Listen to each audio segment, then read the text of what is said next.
Мы приходим домой, и я первый раз вот слышу такой звук. Вот, 2 часа ночи.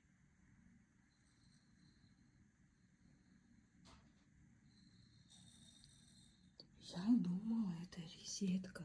Еле вытащила розетку, представляете? А это храп. Кто-то сильно храпит. Слышите, прям